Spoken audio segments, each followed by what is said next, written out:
Practical solution मतलब practical इसके बहुत सारे यूजेस, जैसे कोई भी आप लिफ्ट में जाते हो तो लिफ्ट के अंदर देखा होगा कि मैक्सिमम 6 लोगों को खड़ा रहना है। तो उसका रीजन क्या है? 6 लोगों को खड़ा रहना, मतलब वो हमने लोड फिक्स कर दिया। ओके कि भाई ये जो लिफ्ट का वायर जो है वो जिस हिसाब से बंधा हुआ है वो मैक्सिमम 6 पीपल को करने सक मतलब लोड उसका कैपेसिटी है उतनी कैरी करने की, उससे ज्यादा होगा तो प्रॉब्लम है हो सकते हैं। ओके आगे बढ़े।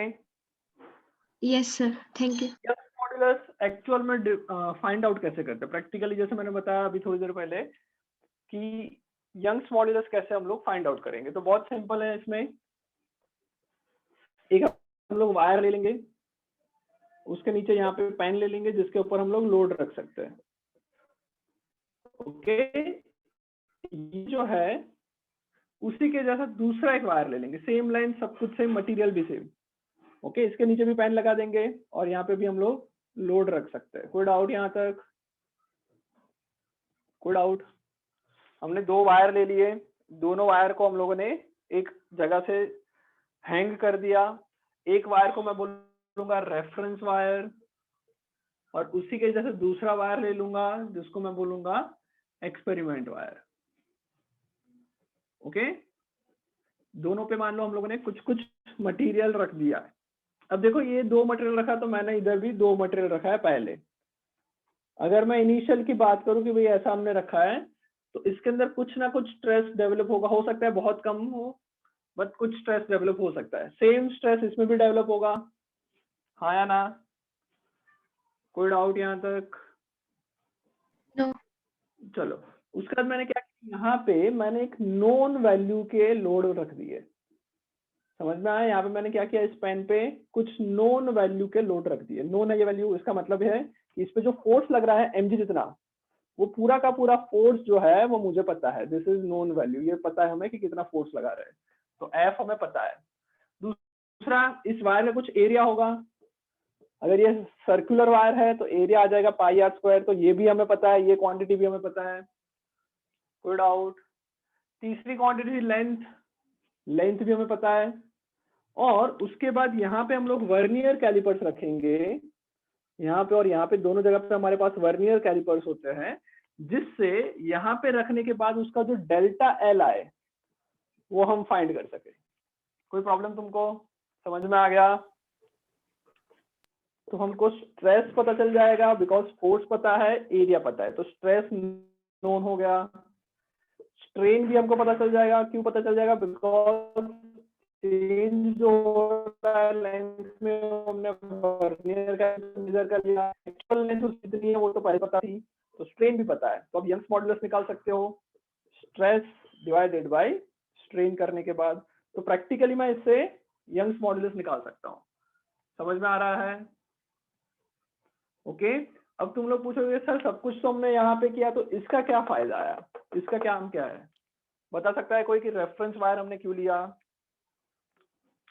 रेफरेंस वायर क्यों लिया हमने? हाँ सर, इलोंगेशन मेजर करने के लिए। रेफरेंस वायर मैंने क्यों लिया? सब कुछ तो हमने यहाँ पे काम किया, तो ये इसका काम क्या है? रेफरेंस वायर मैंने सही क्यों बोला, लिया? एलोंगेशन को मेजर करने के लिए। तो एलोंगेशन तो मैं इधर से भी मेजर कर सकता हूँ ना, इसकी पहले लेंथ पता है, एलोंगेशन होने के बाद की लेंथ पता है, तो मतलब इसका फायदा कंपेयर क्या होगा? करके ऐसा कुछ। ओके और कुछ?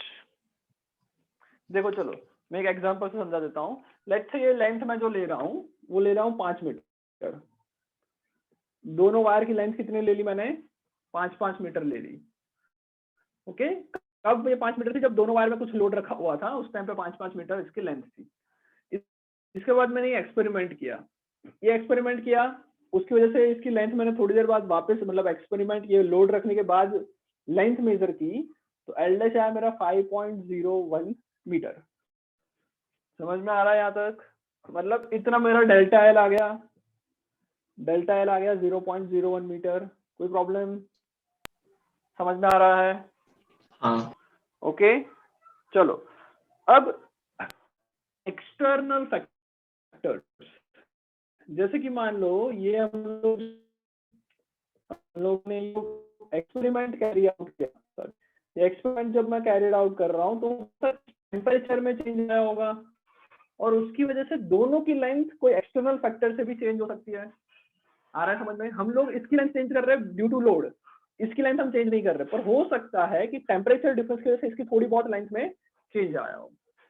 तो अगर टेम्परेचर जैसे कोई दूसरे फैक्टर है जिसकी वजह से लेंथ में चेंज आ रहा है, या फिर कैलकुलेशन एरर की वजह से भी लेंथ में चेंज आ जाता है, तो वो सब नेग्लेक्ट करने के लिए या फिर उस सब की एरर को मिनिमाइज करने के लिए हम रेफरेंस वायर को लेके इस एक्सपेरिमेंट को किया जाता है। आया समझ में? समझ में आया बेटा ये? ओके, तो रेफरेंस वायर का काम सिर्फ और सिर्फ क्या है कि भाई हमारे मेजरमेंट के अंदर जो एरर हो रहे हैं या फिर प्रैक्टिकली फिजिकल कंडीशन की वजह से जो एरर आ रहे हैं उसको मिनिमाइज करने का काम है रेफरेंस वायर का। वरना सब कुछ हम इसी के थ्रू निकाल रहे हैं। लेंथ भी हमने निकाल ली, लोड रखा, कितना लोड रखे वो हमें ऑलरेडी पता है, एरिया इसका निकाल लिया है। ओके, इस पे जो स्ट्रेस डेवलप हुआ वो निकाल लिया, स्ट्रेन डेवलप हुआ वो निकाल लिया। ओके, बट अगर कहीं एक्सपेरिमेंटली या फिर फिजिकल कंडीशन की वजह से इसमें चेंज आ रहा है तो सेम इसमें भी आ नहीं आ रहा है। समझ में आया? उस एरर को मिनिमाइज करने के लिए रेफरेंस वायर हमने लिया हुआ है। सर इस पे हाँ। क्वेश्चंस आगे बढ़े। आएंगे वर्नियर कैलिपर यूज। क्वेश्चंस नहीं आते बेटा, वर्नियर कैलिपर से इस सब पे क्वेश्चंस नहीं आएंगे। हाँ, ऐसे शॉर्ट नोट आ सकती है कि बताओ कि यंग्स मॉड्यूलस प्रैक्टिकली कैसे फाइंड किया जा सकता है। ओके ओके ओके, तो तुमको ये सब लिखना है कि भाई हम लोगों को एक दो वायर लेने हैं, एक रेफरेंस वायर लेना है, एक एक्सपेरिमेंटल वायर लेना है। एक्सपेरिमेंटल वायर और रेफरेंस वायर की लेंथ सेम रखेंगे। ओके, यहाँ पे इनिशियली मैं कुछ लोड रखूंगा। इनिशियल लोड क्यों रखा जाता है बेटा? इसमें भी मैंने इनिशियली लोड रखा था, इसमें भी लोड रखा था। तो इनिशियल लोड रखने का काम ये है कि ये वायर है कि जो अगर मैं वायर पर लटका दूं तो हो सकता है कि बिकॉज ऑफ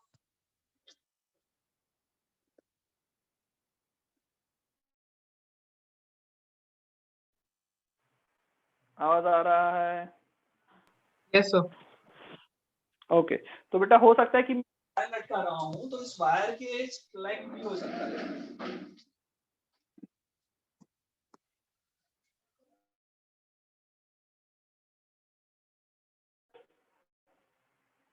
आवाज आ रहा है?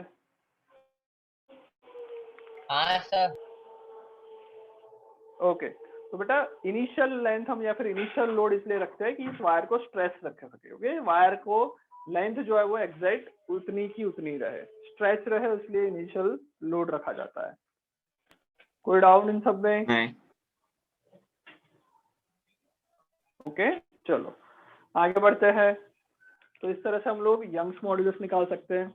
अब जैसे यंग्स मॉड्यूलस जो है वो किसके लिए है? मैं बोल सकता हूँ टेंसाइल एंड कंप्रेशन स्ट्रेंथ के लिए है। ओके, वैसे ही दूसरे टाइप के स्ट्रेस हमने पढ़ा हुआ था। तो दूसरे टाइप के स्ट्रेस हमने क्या पढ़े थे? तो भाई दूसरे टाइप पढ़े थे शियर स्ट्रेस। ओके, और उसी के जैसा दूसरा शियर स्ट्रेन। हाँ बोलो। जो आगे करते था ना वो उसमें आपने बोला कि टेम्परेचर अफेक्ट करेगा। क्या करवाया? क्या बोल रहे हो? हाँ, टेम्परेचर अफेक्ट करेगा वो रॉड को, आयरन के वायर को, मतलब हाँ, ये वायर को, तो वो क्यों अफेक्ट करेगा? यस टेम्परेचर कैसे अफेक्ट करेगा?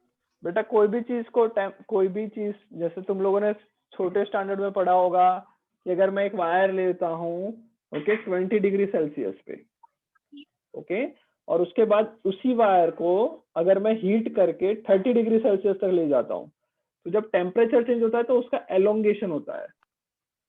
पढ़ा था ऐसा?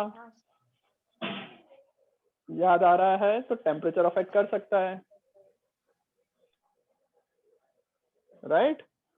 तो हम लोग जो स्ट्रेस फाइंड कर रहे हैं, हम लोग जो यंग्स मॉड्यूलस फाइंड कर रहे हैं, उसमें टेम्परेचर का कोई फैक्टर ना रहे, इसलिए रेफरेंस वायर लिया जाता है। ओके, आगे बढ़े। आगे बढ़े बेटा, समझ में आ गया? हाँ सर। Yes sir. ओके, चलो अब आगे देखते हैं कि दूसरा क्या है। दूसरे टाइप का स्ट्रेस एंड स्ट्रेन था shear stress and shear strain. Okay, और shear stress and shear strain से हम लोग अगर इसका भी रेशियो ले ले तो हमें जो मिलेगा उसको हम बोलेंगे शियर मॉड्यूलस। क्या बोल सकते हैं इसको? Shear modulus. Okay, shear modulus को हम लोग क्या कहते हैं? मॉड्यूलस ऑफ रिजिडिटी भी कह सकते हैं। कोई डाउट? इसको हम क्या कहते हैं? Modulus of rigidity. क्यों इसको ऐसा कहते हैं? मॉड्यूलस ऑफ रिजिडिटी क्यों कहा जाता है? और ये रिजिडिटी हम लोगों ने पहले पढ़ी थी। What is rigidity?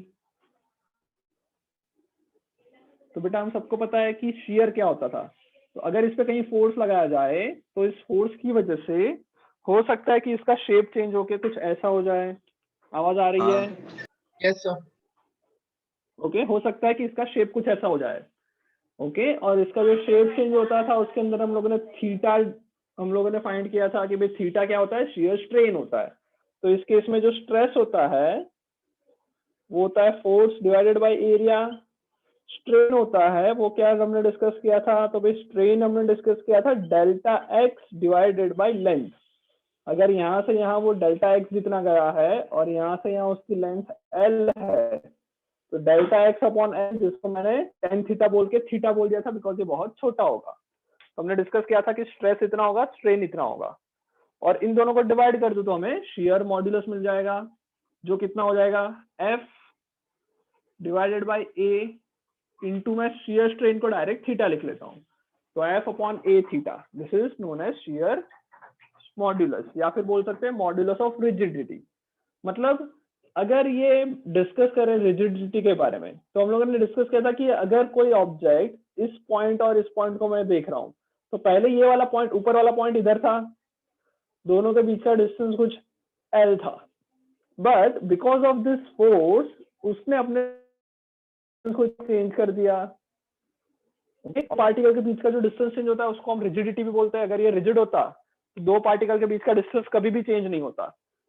आ रहा है समझ में? हाँ। तो हम लोग ऐसा बोल सकते हैं कि जो शियर मॉड्यूलस है, ओके, वो दिखाता है कि वो मटेरियल कितना रिजिड है।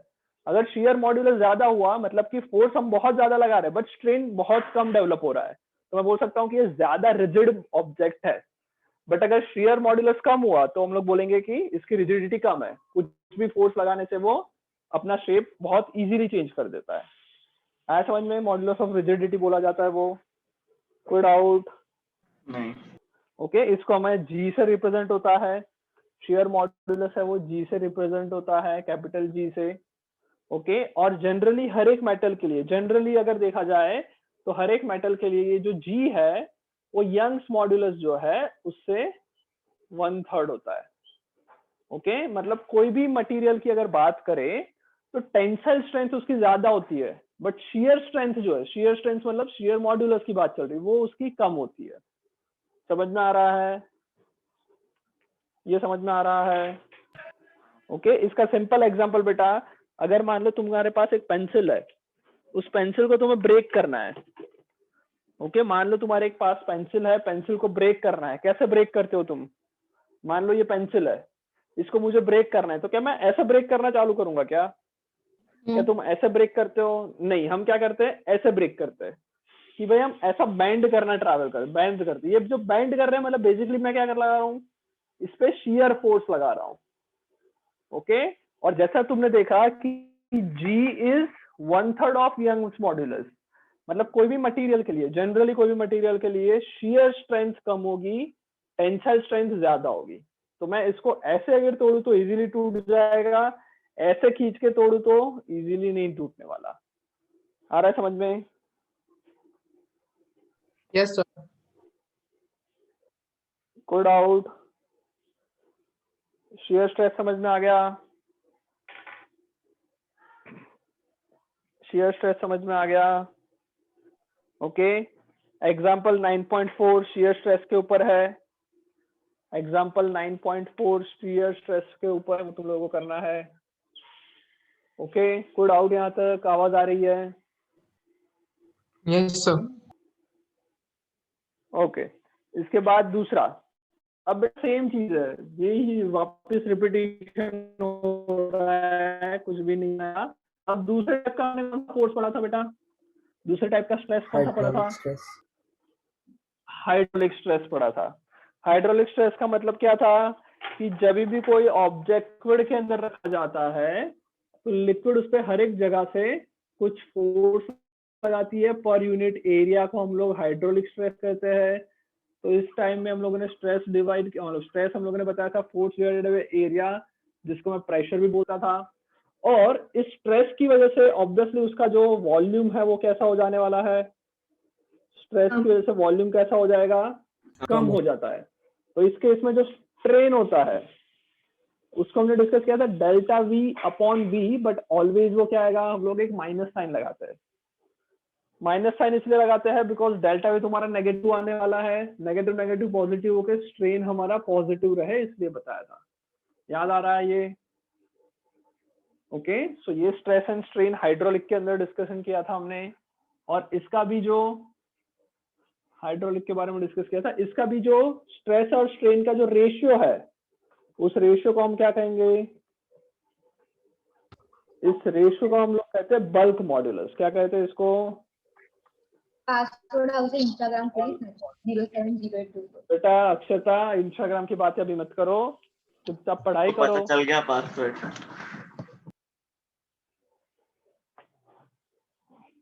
चलो, आवाज आ रहा है मेरा? हेलो? हाँ सर, आ रही है आवाज।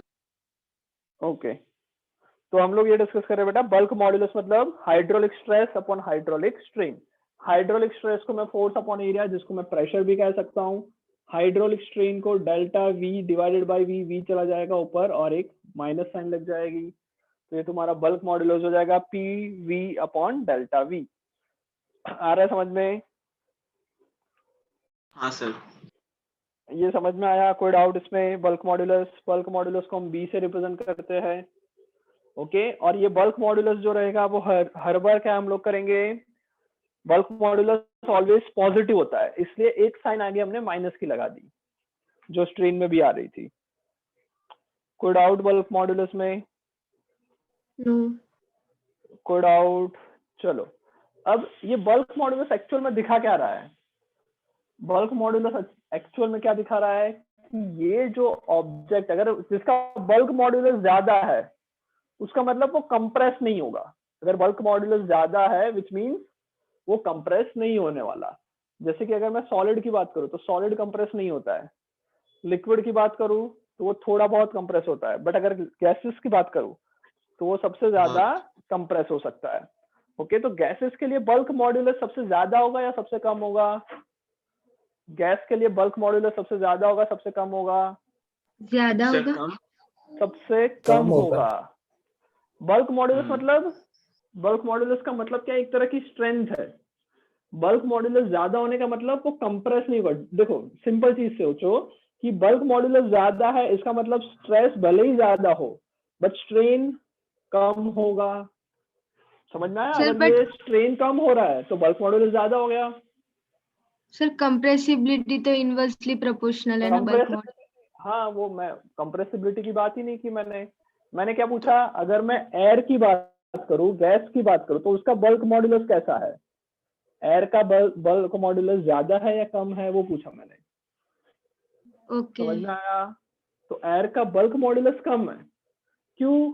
क्योंकि बेटा अगर मैं एयर को पुश करूंगा, थोड़ा भी स्ट्रेस लगाया तो स्ट्रेन उसमें बहुत ज्यादा होगा, वो इजीली कंप्रेसिबल है तो उसका बल्क मॉड्यूलस कम हो जाएगा, और सॉलिड का बल्क मॉड्यूलस ज्यादा होगा।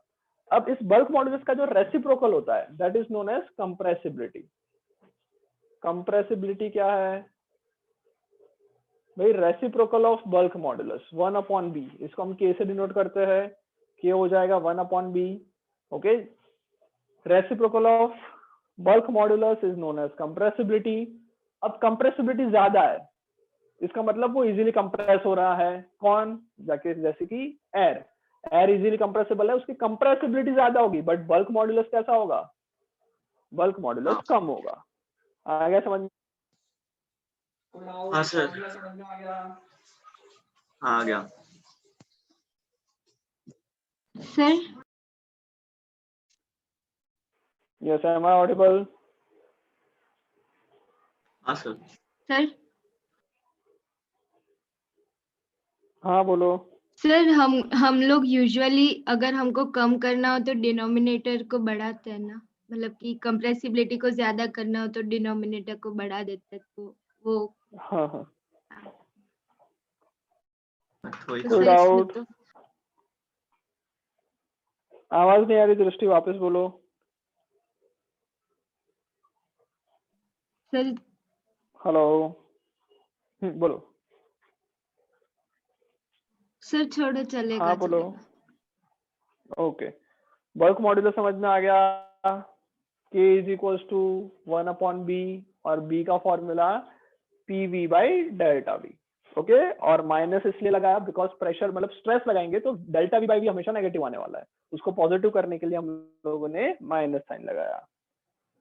आ रहा है यहाँ तक? कोई डाउट है किसी को भी? नहीं। कोई डाउट यहाँ तक? चलो एग्जाम्पल 9.5 ट्राई करना है।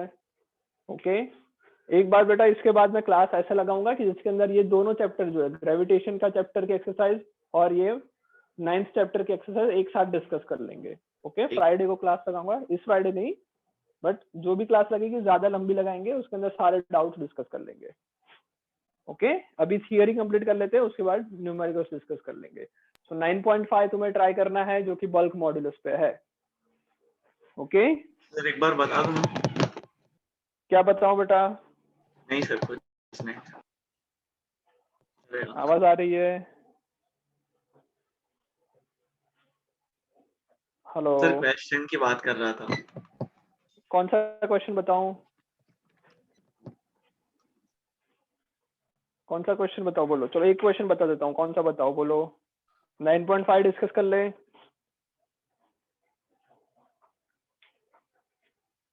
हेलो, हाँ सर। हाँ सर। एक न्यूमेरिकल 9.5 डिस्कस कर लेते। ओके, सर ऐसा नहीं क्वेश्चन बोला। को ध्यान से तो कैसा बताया? बोला था क्वेश्चन बोल दो एक बार। कुछ नहीं सर, लेकिन चलेगा। कुछ नहीं। तो मतलब डिस्कस करूँ 9.5 या नहीं करूँ? नहीं पहले बना लेते हैं। हाँ पहले ट्राई ऐसा कर लो, बोल रहा बहुत था सिंपल है। क्वेश्चन बता दो, ऐसा बोल रहा था मैं।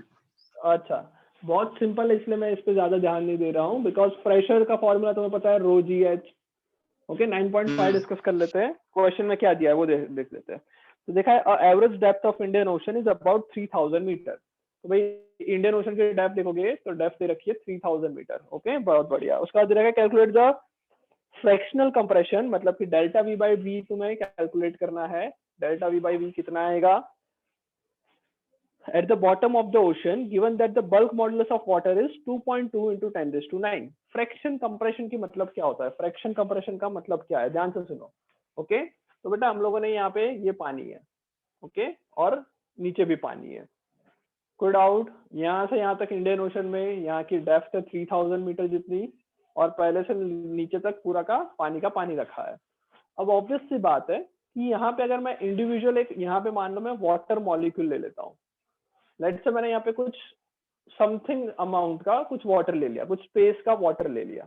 इस वाटर पे आजू बाजू के वाटर मॉलिक्यूल क्या करेंगे? प्रेशर लगाएंगे। आ रहा है समझ में? ओके, उसकी वजह से क्या होगा? उसका वॉल्यूम थोड़ा सा कम होगा।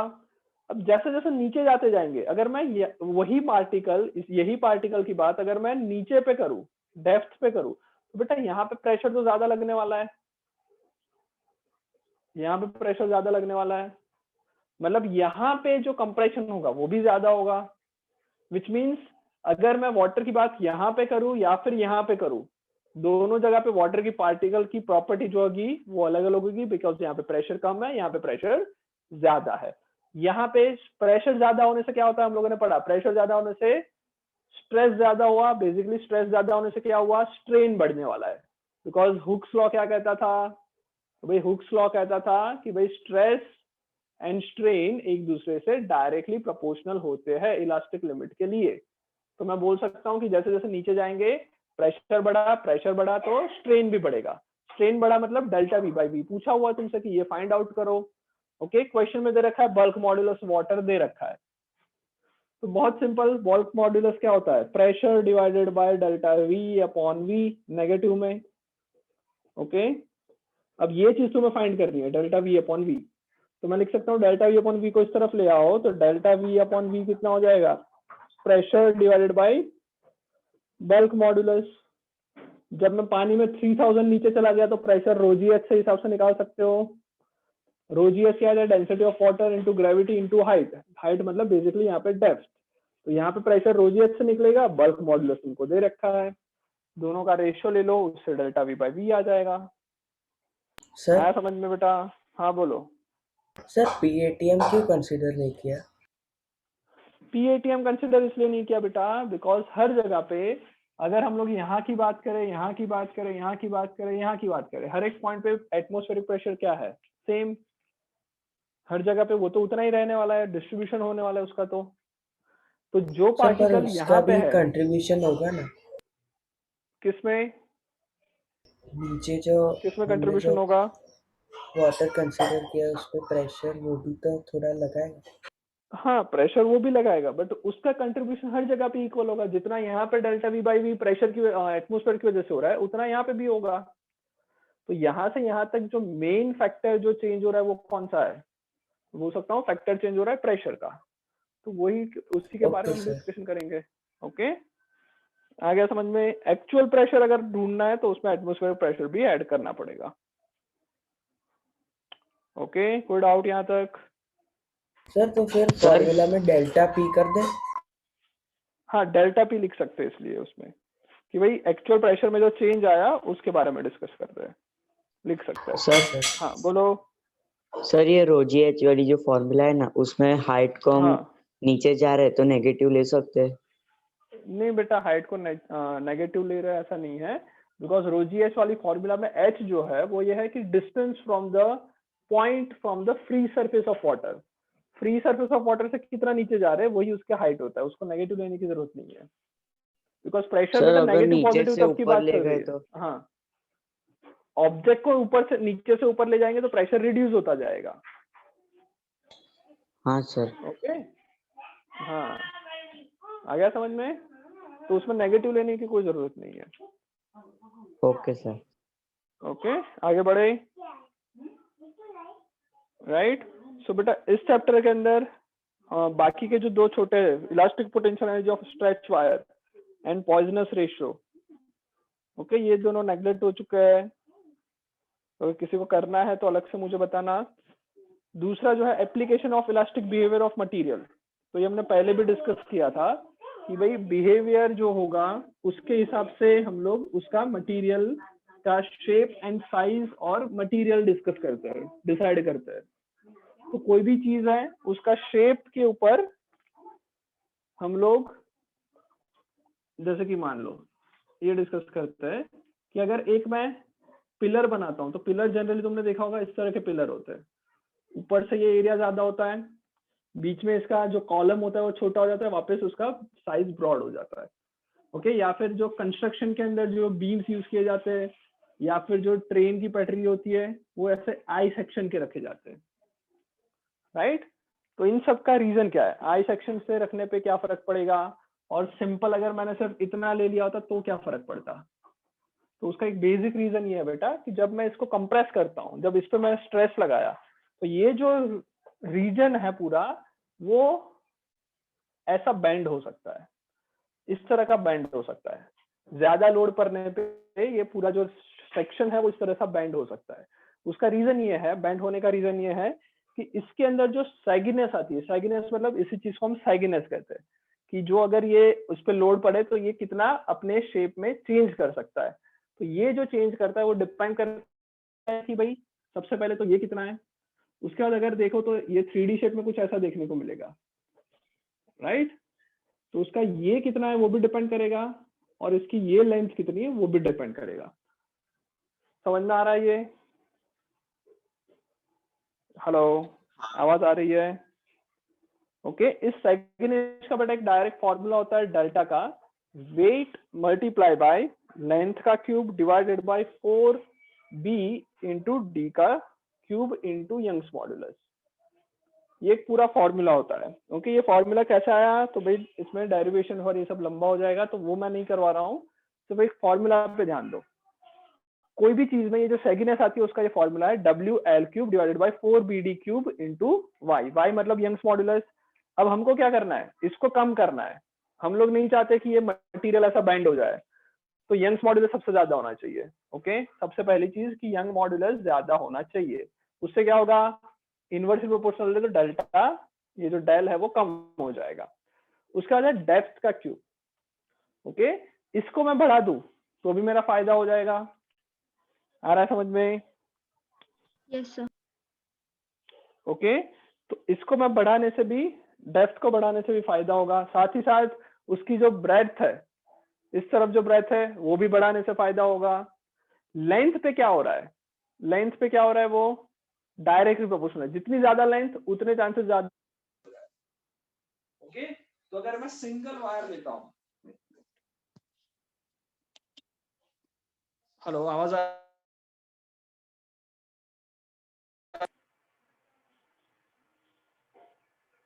आ रही है बेटा? हेलो, ओके, आवाज क्लियर है?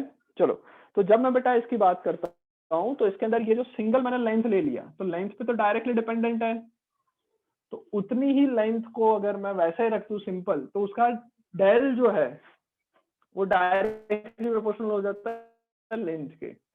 बट अगर मैं इस तरह का आई शेप लेता हूं तो उसका जो बी और डी है वो इंक्रीज हो जाता है, और बी और डी इंक्रीज होने से क्या होगा? उसका जो बाइंडिंग नेचर है वो कम हो जाएगा।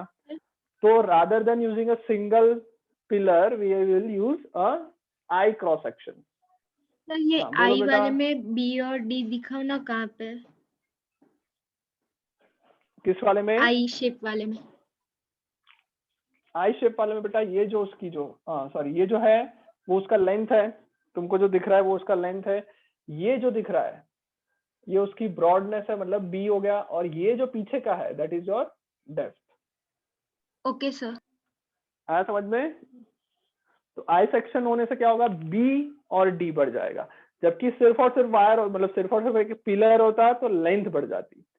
ओके, सिमिलरली हम लोग बेटा ब्रिज के कंस्ट्रक्शन में देखा होगा या फिर फाउंडेशन देखा होगा कोई बिल्डिंग का, तो वो ऐसा बनाते हैं, बीच से ऐसा होता है एंडिंग और ऊपर ब्रॉड होता है। तो ऊपर ब्रॉडनेस बढ़ाने से क्या हो जाएगा? वापस वही की जो ब्रॉड है बी जो है वो इंक्रीज हो गया, डेप्थ जो है तुम्हारी वो भी इंक्रीज हो सकती है। तो ये सब इंक्रीज करने से क्या फर्क पड़ेगा? तो उसकी स्ट्रेंथ बढ़ जाएगी। ओके, भले ही लेंथ उतनी की उतनी रहेगी, बट ये और ये ब्रॉड करने से स्ट्रेंथ बढ़ाते हैं। आ गया समझ में? ओके, इसके एक्सरसाइज है, एक्सरसाइज इसकी जो है वो ट्राई करनी है। 2 चैप्टर की एक्सरसाइज हमारी पेंडिंग रहेगी डिस्कस करने के लिए। ओके, नेक्स्ट क्लास में हम लोग आगे नेक्स्ट चैप्टर स्टार्ट करेंगे, 2 उसके एक्सरसाइज हम लोग डिस्कस करेंगे उसके बाद। ओके, ठीक है, बाय सर। कंप्लीट कर ली। Okay, bye bye.